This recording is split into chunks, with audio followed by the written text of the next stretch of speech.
शायद किसी ने सच ही बोला है, दुनिया गोल है, वरना एक 30 साल पुराना केस 2026 में सलमान को इस तरह बेइज्जत करेगा उन्होंने सपनों में भी नहीं सोचा होगा। काला हिरन नाम से एक फिल्म का अनाउंसमेंट हुआ और पोस्टर में बड़ा सा ब्रेसलेट देखकर समझ आ गया था फिल्म बनाने वालों का इशारा किसकी तरफ है। तब लोग इस पोस्टर को मजाक में उड़ा रहे थे। पास्ट रिकॉर्ड को देखते हुए ऐसा लग रहा था यह फिल्म कभी बन नहीं पाएगी, बीच में ही इसको खत्म कर दिया जाएगा, क्योंकि कोई भी इंसान किसी और को अपने ऊपर ऐसी फिल्म क्यों बनाने देगा जिससे वो बदनाम हो जाए। लेकिन बदनामी तो छोटा सा शब्द है, उल्टा सारी हदें पार हो गई। जैसे ही इस फिल्म का टीजर रिलीज किया गया और सिर्फ 2.5 मिनट में ऐसी चीजें दिखाई गई जिसे देखकर लगा यह फिल्म बनी तो बनी कैसे। खुलेआम सलमान खान जैसे एक कैरेक्टर को क्रिमिनल की तरह प्रेजेंट कर रहे हैं। फिल्म बनाने वाले लाख बार मना कर दे, लेकिन अंधा आदमी भी बता सकता है रोल किस सुपरस्टार का होगा। चलो इतना तो फिर भी ठीक था, लेकिन उसके मुंह से कुत्ते की मौत जैसे शब्द का इस्तेमाल करते हुए घटिया लैंग्वेज यूज करना, यह तो खुल्लम खुल्ला चैलेंज है सलमान खान के फैंस और उनके स्टारडम को। सिर्फ इतना ही नहीं, टीजर में सलमान खान के अपोजिट गैंगस्टर कैरेक्टर को खड़ा करके उसे दाऊद का बाप बताया जा रहा है, दबा के ग्लोरीफाई किया गया है भगत सिंह के फोटो के साथ। जो फिल्म का टाइटल है काला हिरन, उसकी इंपोर्टेंस को छोड़कर उससे जुड़े रिलीजियस बिलीफ पे 1% भी ध्यान नहीं दिया गया, इसके बारे में कुछ भी नहीं बताया। टीजर में बाकी सारी कंट्रोवर्शियल चीजों पर फोकस किया है। साफ पता चलता है इस फिल्म को बनाने का मकसद क्या है, लेकिन सिनेमा तो सिनेमा है, कोई रोक कैसे सकता है। लेकिन नेक्स्ट लेवल बेइज्जती हो गई है इन सारे एक्टर्स को इस फिल्म में देखकर। एक बार को तो आंखों पर भरोसा नहीं हुआ, सब कुछ जानते हुए भी इन्होंने ये फिल्म साइन कैसे कर ली होगी, हाथ नहीं कांपे होंगे। गूगल कर लो, पास्ट में सलमान खान के साथ बहुत सारी मूवीज में काम कर चुके हैं ये लोग, उसके बाद भी खुलेआम ऐसी हरकत। तेरे नाम के राधे मोहन को कैसे भूल गए क्या। वैसे सबसे शॉकिंग चीज यह है, पूरी फिल्म इंडस्ट्री को सपोर्ट करने वाले सल्लू भाईजान के लिए पूरी इंडस्ट्री से किसी एक आदमी ने इस फिल्म के खिलाफ आवाज नहीं उठाई है। आज सलमान पे फिल्म बनी है, कल किसी और की बारी आ सकती है। कब तक चुप बैठोगे। और डराने वाली बात है इस टीजर के नीचे का कमेंट सेक्शन, पब्लिक सलमान भाई की वाट लगा रही है। फिलहाल जैसा रिस्पॉन्स मिला है इस टीजर को बॉक्स ऑफिस पर फिल्म जितनी कमाई करेगी उस पर मुझे डाउट है, बट 2.5 मिनट के टीजर ने इतना रायता फैला दिया तो सोचो 2.5 घंटे का सिनेमा सलमान खान के खिलाफ आवाज उठाने वाले लोगों को एक साथ इकट्ठा करने का काम करेगा, जो उनके करियर में सबसे बड़ा दाग लगा सकता है। और फाइनली इस चुप्पी को तोड़ने सलमान खान खुद बाहर आए हैं, वो भी एक नए खतरनाक तूफानी लुक के साथ, जिसने हेटर्स की नींद तो उड़ा ही दी होगी। पिछले 10 सालों में अपने करियर को अच्छे से बर्बाद करने के बाद finally grey set Salman Khan बाहर आ गए हैं, वो भी एक जीरो कॉम्प्रोमाइज एटीट्यूड के साथ। सिर्फ कमबैक में ही तहलका मचाना है। उड़ती उड़ती खबर है यह लोग उनकी नेक्स्ट फिल्म जो नयनतारा और डायरेक्टर वामसी के साथ है उसका पार्ट बताया जा रहा है, जिसका इंस्पिरेशन डायरेक्टर ने खुद फैन मेड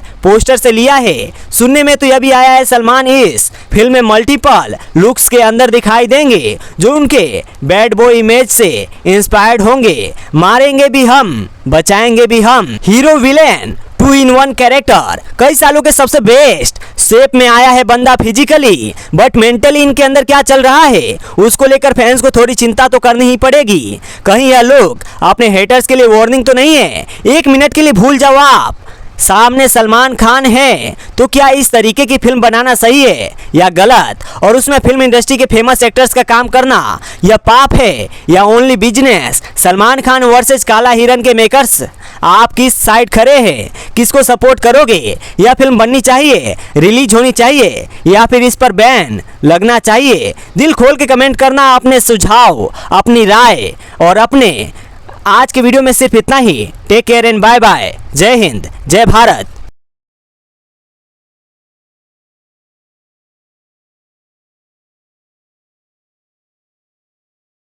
रोशन आनंद के भाई प्रिंस यादव की संदिग्ध परिस्थिति में मौत के बाद पुलिस ने बड़ा एक्शन लेते हुए खान ग्लोबल स्टडीज की सुरक्षा बढ़ा दी।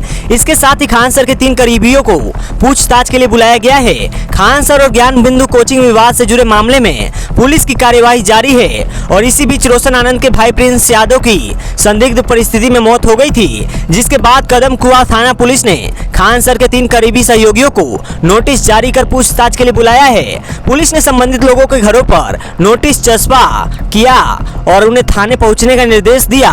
सूत्रों के मुताबिक पुलिस जिन लोगों से पूछताछ करना चाहती है वह खान ग्लोबल स्टडीज से जुड़े हुए बताए जा रहे हैं। पुलिस का मानना है कि कोचिंग विवाद और उसके बाद हुई घटनाओं के संबंध में इन लोगों से महत्वपूर्ण जानकारी मिल सकती है। इसी वजह से उन्हें नोटिस भेजकर पूछताछ के लिए बुलाया गया।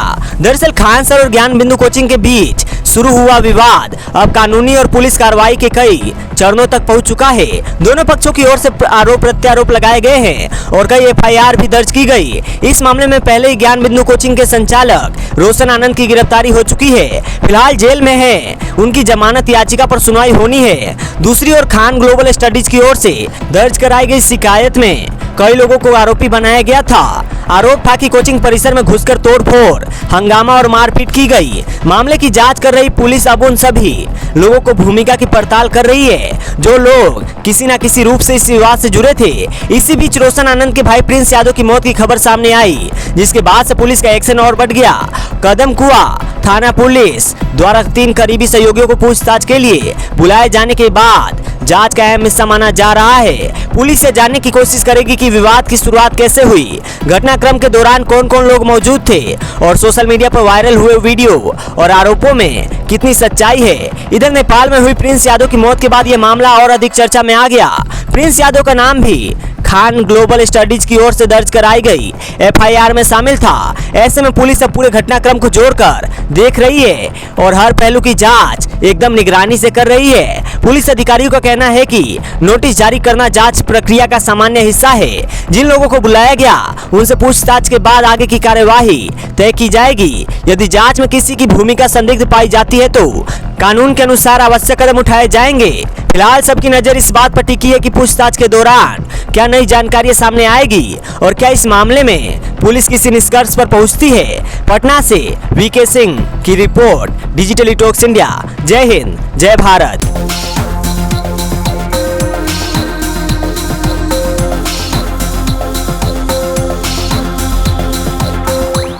बहुत टाइम बाद एक हाउसफुल थिएटर में बैठ के फिल्म देखी मैंने। जहां तक नजरें जा रही थी हर एक सीट पर लोग बैठे थे। जमीन पर मौका मिलता तो वहां भी बिस्तर लग जाता, लेकिन पता नहीं क्यों इस बात पर पहली बार मुझे खुशी बिल्कुल नहीं हुई, उल्टा चिढ़ मच रही है। पब्लिक रातों रात किसी की किस्मत बदल सकती है, लेकिन जब पब्लिक खुद अंधी हो जाए तब क्या करना चाहिए। हॉन्टेड 3D 15 साल पहले आया था इसका पार्ट 1, जो काफी लोगों की बहुत ज्यादा फेवरेट फिल्म है। स्पेशली इसका म्यूजिक एल्बम प्लस इमोशनल कहानी पे आज भी दिल रुक सा जाता है। और 2026 में इस फ्रेंचाइज के सेकंड पार्ट को देखने के बाद फिर से दिल रुक ही गया था। थिएटर से जिंदा निकलना लगभग नामुमकिन हो गया था। अपने साथ 4 लोगों को जरूर लेकर जाना, 4 कंधों की जरूरत पड़ सकती है।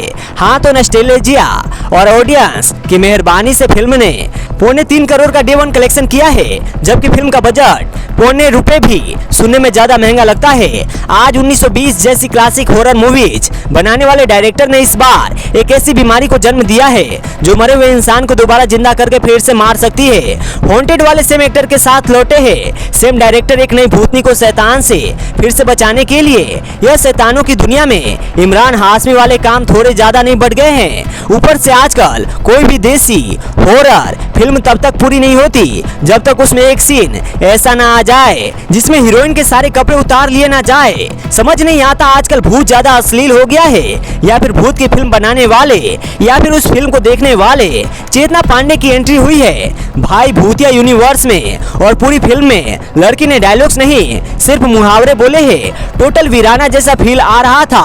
वो फिल्म नहीं, वीराना मतलब दिमाग खाली, सन्नाटा, शॉकिंग डाउनफॉल है। विक्रम भट्ट मूवीज का जहां विपाशा जैसी एक्ट्रेस का इंट्रोडक्शन हुआ करता था, एक फिल्म करके एक्टर आइकॉनिक हो जाया करते थे, वहां आजकल प्लास्टिक के पुतले लॉन्च किए जा रहे हैं। ऐसा सिनेमा देखा है मैंने जो इंडिया में राजा मौली और हॉलीवुड में क्रिस्टोफर नोलन दोनों की समझ से बहुत ऊपर निकल जाएगा। नेशनल इंटरनेशनल ऑस्कर सारे अवार्ड तैयार कर लो भाई। एक फेमस फिल्म डायरेक्टर है जो अचानक मुंबई में अपना सारा मन धन फन तन छोड़ के सुनसान हवेली में लैंड करता है अपने मुंह बोले भाई के साथ, क्योंकि उसको मिला है प्यार में तगड़ा वाला धोखा। टूटे दिल को जोड़ने का रास्ता ढूंढने वाला वक्त इस लड़के को दिखाई देती है महल में एक सुंदर सी लड़की जो पता नहीं कैसे लेकिन पहले से इसका इंतजार कर रही थी। इसका नाम भी जानती है, गाना बजता है, प्यार हो जाता है, दोनों आंखों आंखों में एक दूसरे से जीने मरने के वादे कर लेते हैं कि तभी अचानक से गंदी शक्ल वाले, आगे नहीं बोलूंगा, मेरा मतलब भूतिया कैरेक्टर की एंट्री होती है। पहली बात तो यह खली जैसा आदमी पजामे में नारा बांध के भूत किसी भी एंगल से नहीं लग रहा है। मेरे सामने पड़ गया तो ना तो 3 डेड करके भाग जाऊंगा, सारी इज्जत का कचरा हो जाएगा और पता नहीं कौन सी कॉकरोच वाली भाषा में बातें कर रहा था। यह भूत का एक भी डायलॉग कानों में समझ नहीं आया। थोड़ा मुंह खोल के तो बोले, रात को फेविकोल पी लिया था क्या? दूसरी बात, फिल्म के नाम में लिखे 3D को विक्रम भट्ट ने भी कुछ ज्यादा ही सीरियस ले लिया कि सच में फिल्म का हर एक सीन 3D ही लगता है। सब नकली है, फेक है, AI जनरेटेड है और ग्रीन स्क्रीन पे शूट किया है। काश थिएटर में बैठी ऑडियंस भी नकली होती तो इतना गुस्सा ना आता। कैसी कैसी चीजों पर पैसे बर्बाद करते हैं यार लोग। मेरी तरफ मत देखो, मेरा तो काम है ना। भूत के साथ साथ इंसान भी हवा पे चल रहे हैं। महल हवा में तैर रहा है लेकिन पेड़ पौधे हिलने का नाम नहीं ले रहा है। और कार के नाम पे डायरेक्टर ने वीडियो गेम खेल के लोगों का सी काट दिया है। स्क्रीन पर दिखने वाली एक एक चीज नकली है, सब कंप्यूटर से बनाया है। मुझे तो शक हो रहा है फिल्म का हीरो भी तो नकली नहीं है, क्योंकि इससे ज्यादा एक्टिंग तो टॉकिंग टॉम कर लेता है। जैसे ही फिल्म शुरू होती है 10 मिनट देखने के बाद आपको ऐसा लगता है इससे खराब और क्या ही होगा, लेकिन फिर धीरे धीरे घटियापंती की सारी लिमिट क्रॉस कर जाती है, दिमाग का झोपड़ा हो जाता है। सेकंड हाफ में राजा महाराजाओं के जमाने की कहानी बाहर निकल के आती है, जिसमें महाभारत के शकुनी मामा अचानक से प्रकट हो जाते हैं, लेकिन कोई भी एक्टर इस मुर्दा कहानी में जान नहीं डाल पाता। सबसे ज्यादा गुस्सा आता है फिल्म के म्यूजिक एल्बम पे।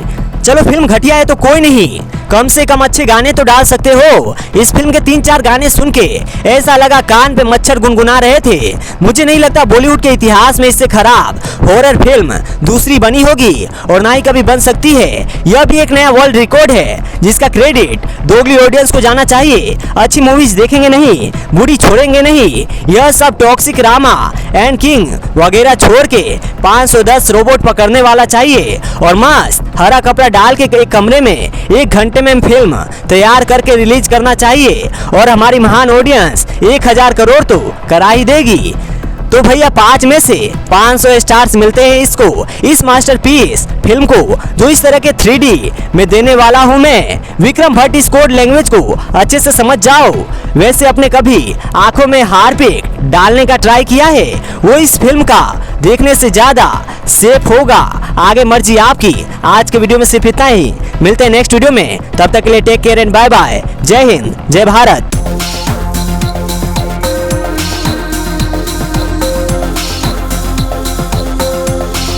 जब रवि किशन के सामने नीलकमल सिंह को इस तरीके से भोजपुरी स्टाइल में नाचते हुए देखे तब हृदय से एकदम प्यारा आवाज निकल के आया है कि जिसने भी बोला है बहुत कमाल का बात बोला है, एकदम सोच समझ के बोला है, बिना किसी आग बिना किसी लाग लपेट के बोला है, एकदम रिसर्च करके बोला है। एक बिहारी 100 पे भारी। हाँ तो पहले बस आप नाम सुनो, फिर हम आपको बताएंगे काम और फिर दिखाएंगे आपको धमाल का कमाल। और इस नाम में सबसे पहला नाम आता है अजय देवगन, अरशद वारसी, रितेश देशमुख, रवि किशन, संजय मिश्रा और ना जाने कितने सारे बॉलीवुड के वो कलाकार जो एक तरफा राज किए हैं बॉलीवुड में, लेकिन आज नाचने पे मजबूर हो चुके हैं। नीलकमल सिंह के फुलोरी बिना चटनी पे फिल्म का नाम है धमाल 4 और इसका म्यूजिक वीडियो भी रिलीज कर दिया गया है। सच में बिहारी होने के नाते, धमाल 4 के फैन होने के नाते इतना प्राउड महसूस हो रहा है, इतना अच्छा लग रहा है कि वह भोजपुरी शेर छा गया, पूरा गमछा लहरा दिया। 2026 में ऐसा धमाल की धमाल 4 में ही नीलकमल सिंह आ जाएंगे ना। एकदम उम्मीद से ऊपर का चीज था और उस ऊपर के चीज में भी सबसे ऊपर का काम किए हैं जाके नीलकमल सिंह। जब वो धमाल 4 में आए देखो और लोग है कि गाने के एंडिंग में आ गए, लास्ट में नचवाए दिए, माहौल बना दिए, बड़े बड़े सुपरस्टार भी आ गए बस गिनती के लिए किसी ऐसे रैंडम सुपरस्टार के साथ। लेकिन धमाल 4 एक तो बहुत लेगेसी वाली फ्रेंचाइजी, वो 2026 में जब आया है तो उसमें बहुत मोटा पैसा खर्च किया गया है, उसमें बहुत बड़े बड़े बड़े बड़े बड़े स्टार शामिल है और उसके ट्रेलर में नीलकमल सिंह के गाने का तो इस्तेमाल किया ही गया। मतलब पूरा रिदम जो है वो फुलोरी बिना चटनी पे था।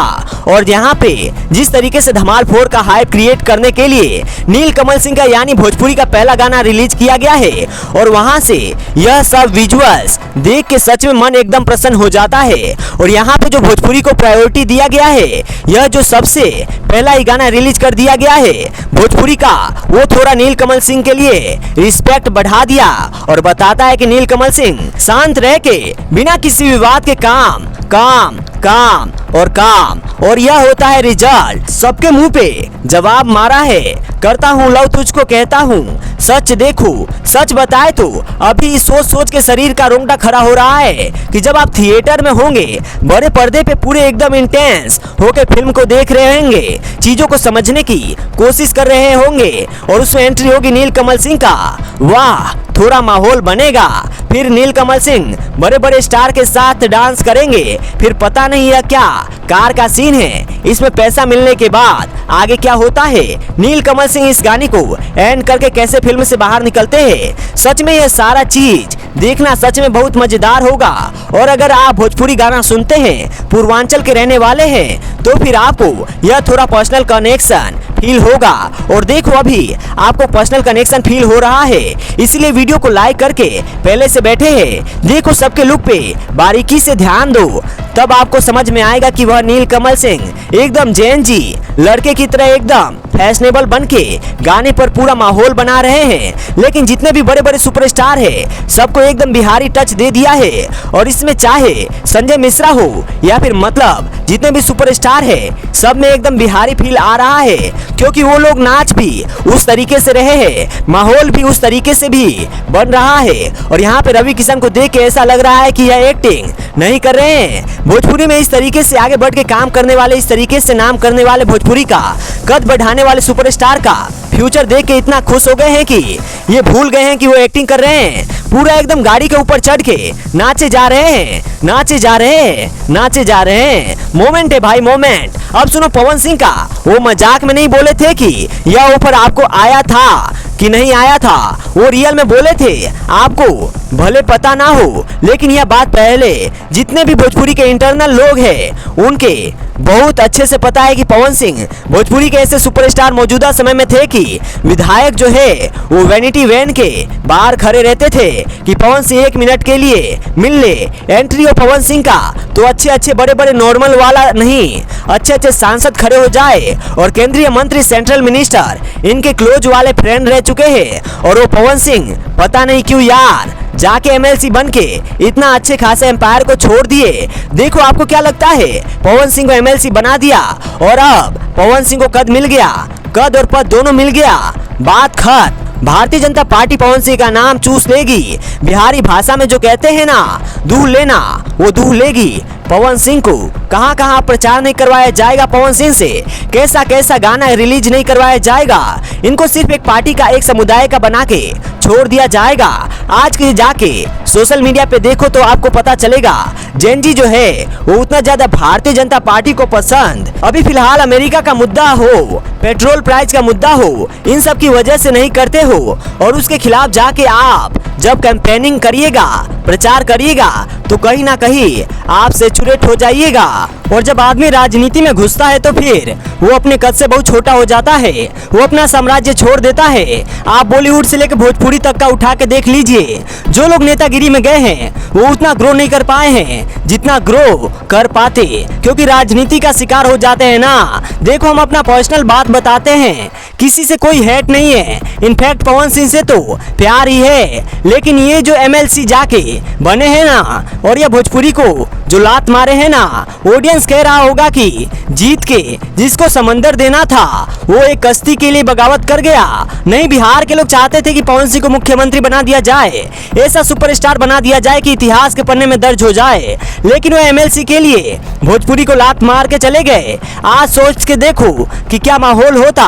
रवि किशन इस तरीके से काम कर रहे हैं, मनोज तिवारी अलग माहौल बना रहे हैं। यहाँ पे उभरते हुए नाम मतलब इस वाले जनरेशन में तो पवन सिंह कर रहे थे, चाहे बॉलीवुड में जाके करना हो चाहे साउथ में जाके करना हो, पवन सिंह ही कर रहे थे, वो करते रहते, वो और अपर लेवल तक जाते। उसमें फिर नीलकमल सिंह का इस तरीके से प्रस्तुति, अक्षरा सिंह का अक्षय कुमार के साथ डांस करना, सोचो तो पूरे बॉलीवुड पे कब्जा जमा लेना जो है वो भोजपुरी वाले कर लेते और पूरे सल्तनत के राजा हो जाते। लेकिन कहते हैं ना कि इंसान मोह में पड़ जाता है, लोभ में पड़ जाता है और फिर आगे पीछे कुछ नहीं देखता है। लेकिन चलो जो हुआ सो हुआ, जो है अपने पास उसके बारे में ही बात करना है, उसके बारे में ही लोगों तक पहुंचाना है। और इस वीडियो को भी आप शेयर करिए और दिखाइए कि भोजपुरी में किस तरीके से नीलकमल सिंह ने कमाल किया है। खैर आज के इस वीडियो में सिर्फ इतना ही, मिलते हैं नेक्स्ट वीडियो में एक नए अपडेट के साथ। तब तक के लिए टाटा एंड बाय बाय। जय हिंद, जय भारत।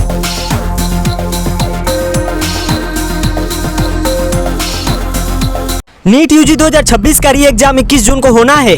इससे ठीक पहले भारत सरकार ने टेलीग्राम पर टेम्परेरी रोक लगा दी है। वजह है पेपर लीक, फर्जी दावे जैसे आरोप। नेशनल टेस्टिंग एजेंसी यानी कि एनटीए ने कहा है कि टेलीग्राम पर कई चैनल ऐसे चल रहे थे जो दावा कर रहे थे कि उनके पास नीट का क्वेश्चन पेपर है। कुछ चैनल कथित तौर पर छात्रों और उनके परिवारों से हजारों से लेकर लाखों रुपए तक मांग रहे थे। इसी के बाद सरकार ने टेलीग्राम पर 2 अस्थायी पाबंदियां लगा दी है और ये लगाने का फैसला किया है। तो क्या कार्रवाई की गई है? इंडिया टुडे की रिपोर्ट के मुताबिक ministry of electronics and information technology यानी कि MEITY ने 2 अलग अलग निर्देश जारी किए हैं। पहला निर्देश टेलीग्राम की भारत में पहुंच यानी कि एक्सेस को 22 जून 2026 तक सीमित किया गया है।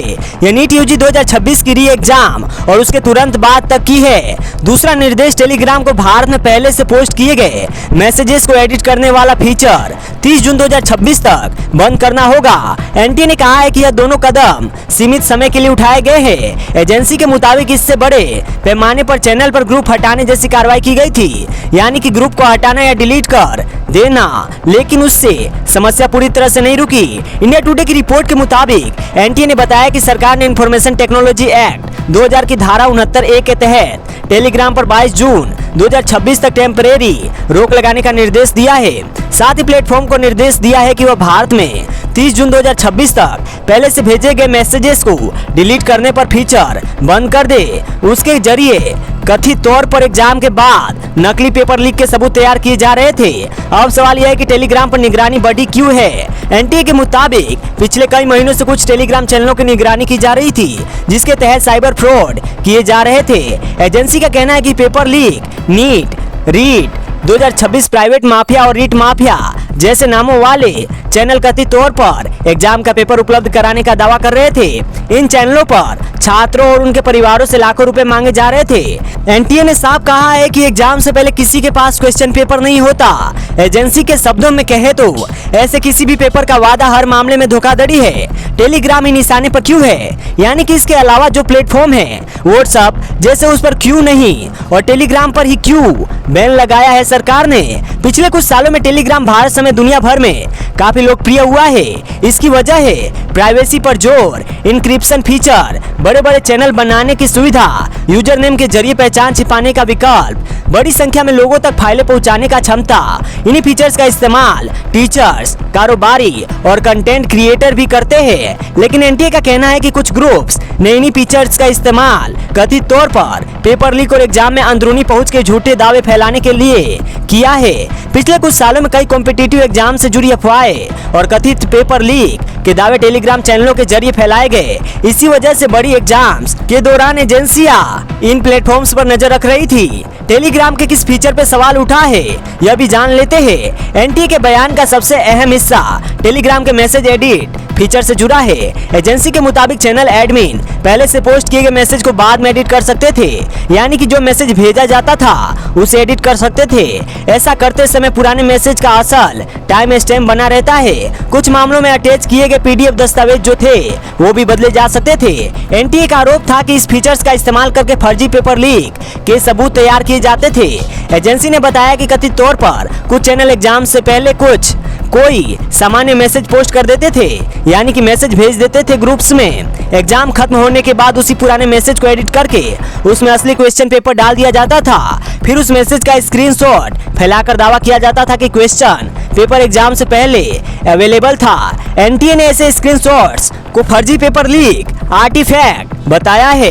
एजेंसी का कहना है कि इसी रास्ते को बंद करने के लिए 30 जून तक एडिट फीचर बंद करने का निर्देश दिया गया है। एनटीए के मुताबिक Indian cyber crime coordination centre यानी कि आईसी कई हफ्तों से टेलीग्राम पर चल रहे कथित धोखाधड़ी नेटवर्क के खिलाफ कार्रवाई कर रहा है। एनटीए और विभिन्न राज्यों की पुलिस से मिली जानकारी के आधार पर I4C ने कई चैनल ग्रुप हटाने में मदद की है।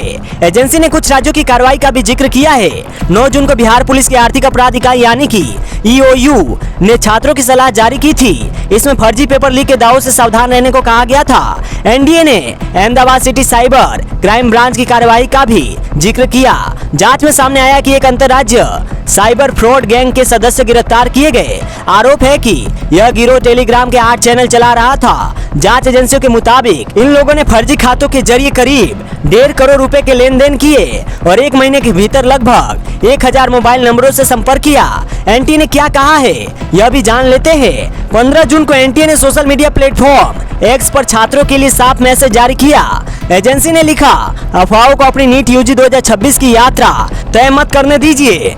एनटीए ने माना है कि टेलीग्राम का इस्तेमाल लाखों लोग पढ़ाई, कामकाज और निजी बातचीत के लिए भी करते हैं। एजेंसी ने कहा है कि इन प्रतिबंधों से होने वाली परेशानी के लिए उससे खेद है, लेकिन साथ ही एनटीए ने यह भी कहा है कि एग्जाम की सुरक्षा पर कोई असर नहीं पड़ा है, बल्कि यह कदम उसी सुरक्षा को बनाए रखने के लिए उठाया गया है। तो फिलहाल इस खबर में इतना ही। आपकी इस खबर पर क्या राय है हमें कमेंट सेक्शन में बता सकते हैं। मेरा नाम है वीके सिंह। देश और दुनिया की तमाम खबरों के लिए देखते रहिए डिजिटली टॉक्स इंडिया। आज के वीडियो में सिर्फ इतना ही। जय हिंद, जय भारत।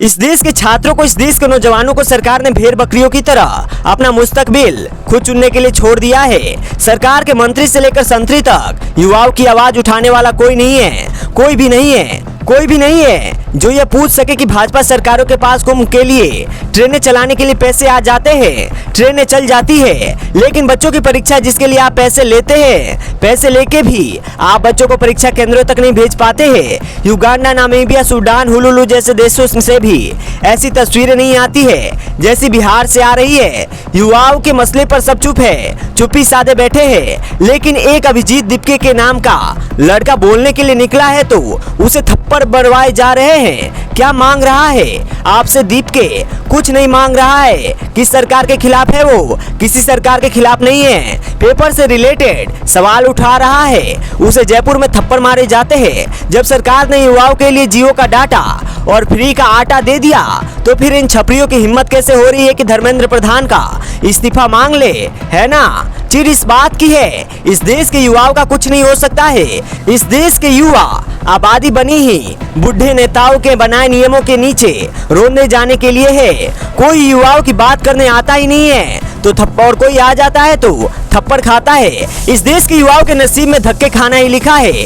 इतना सब हो जाने के बाद भी दीपके ने कहा कि हमला करने वालों को छोड़ दिया जाए। जिस भी इंसान ने अभी अभी मुझ पर हाथ उठाया है उसको छोड़ दो, उसको मारो मत, यह मेरी रिक्वेस्ट है। इन लोगों पर हमें हमला करने दो, हम अपनी तरफ से हाथ नहीं उठाएंगे, हमें हाथ नहीं उठाना है। जो भी इंसान, उसे जाने दो, उसे छोड़ दो, उससे कोई हाथ नहीं लगाएगा, हमें हाथ नहीं उठाना है। इसने मुझे मारा है, मैं और 10 बार मार खा लूंगा, लेकिन हमारी तरफ से हाथ नहीं उठाया जाएगा। जितने भी साथी है शांति बनाए रखिए।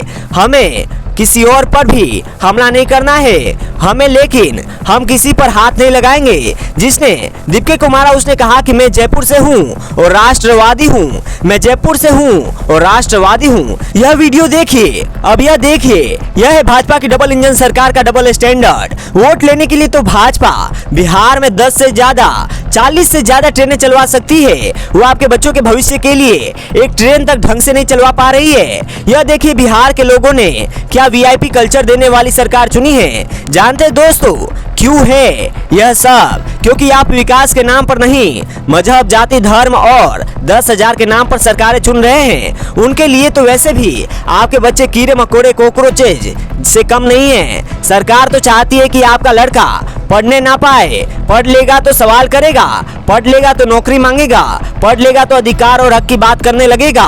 इसीलिए ठीक ही है, लड़के बच्चे पार्टियों के डंडे उठाए और झंडे उठाए, मस्जिद पर चढ़े, गलियों में घूम घूम कर मंदिर ढूंढे, नेताओं के नारे वारे लगवाए, रील बनाए। और क्या चाहिए दोस्तों? मोदी सरकार हर मायने में फेल सरकार है। यह ना तो बच्चों को नौकरी दे पा रही है और ना तो पेपर लीक रोक पा रही है और ना ही ढंग से परीक्षा करवा पा रही है। बिहार में पुलिस कांस्टेबल की भर्ती परीक्षा हो रही है। 14 जून से 17 जून तक यह परीक्षा चलेगी। रात में परीक्षा देने वाले अभ्यर्थी पटना पहुंचे। 14 लाख आवेदक थे।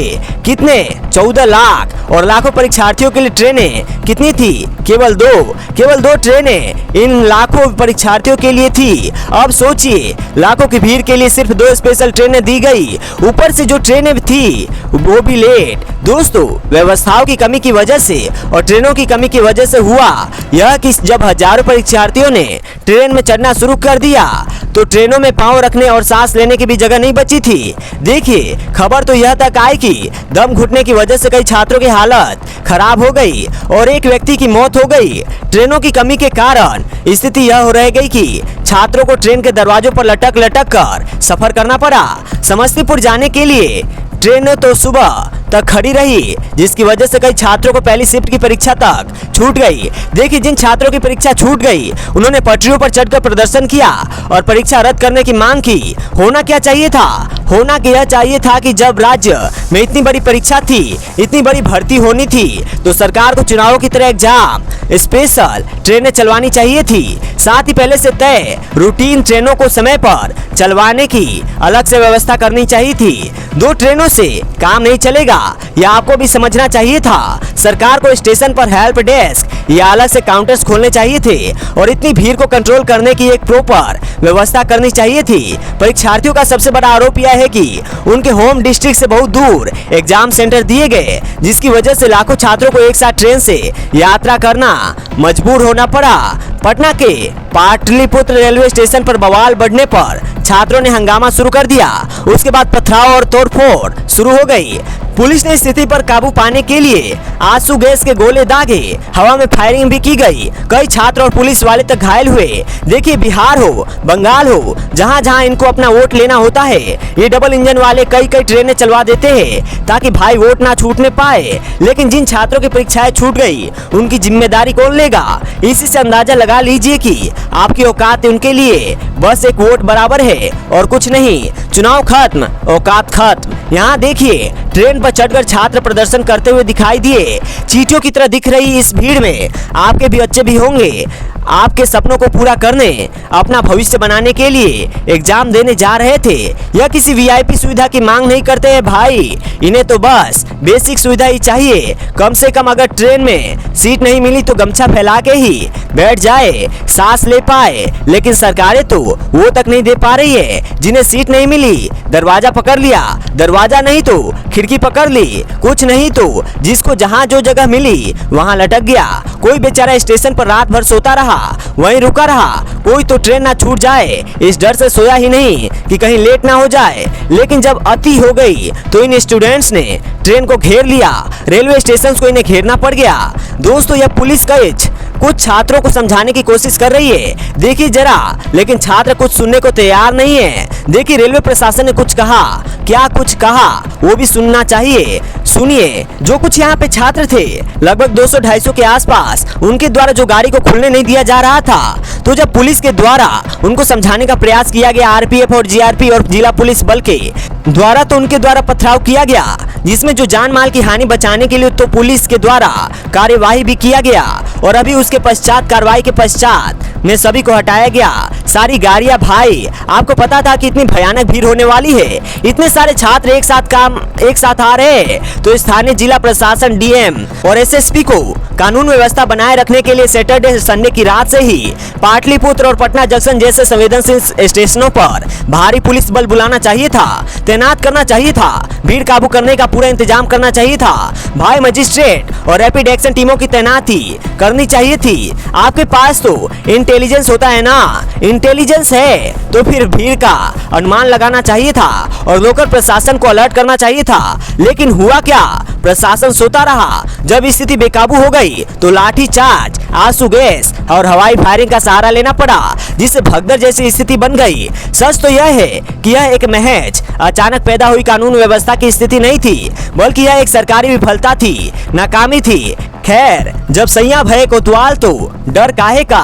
विपक्ष ने इस पर सरकार को घेरा। इंडियन यूथ कांग्रेस ने ट्वीट किया, एक वीडियो डाला और उसमें लिखा कि बिहार में विकास की बहार, जमीनी हकीकत शर्मसार। इंडियन यूथ कांग्रेस ने पटरियों पर बैठे छात्रों का एक वीडियो डाला और उसमें लिखा कि बिहार में सरकार के शानदार इंतजाम की गवाही देते छात्र जब वोट डालवाने के लिए दूसरे राज्यों में मतदाताओं को लाने हेतु विशेष ट्रेनें चलवाई जा सकती है, तो छात्रों के लिए ऐसी व्यवस्था क्यों नहीं करते।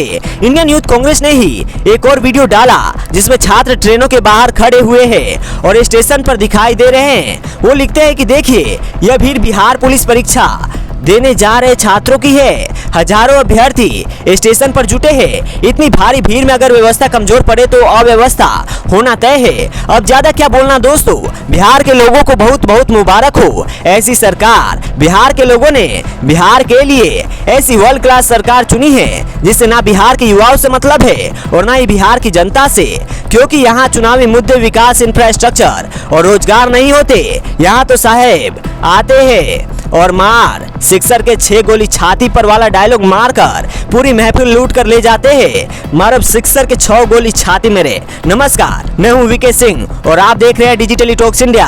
आज के वीडियो में सिर्फ इतना ही। जय हिंद, जय भारत।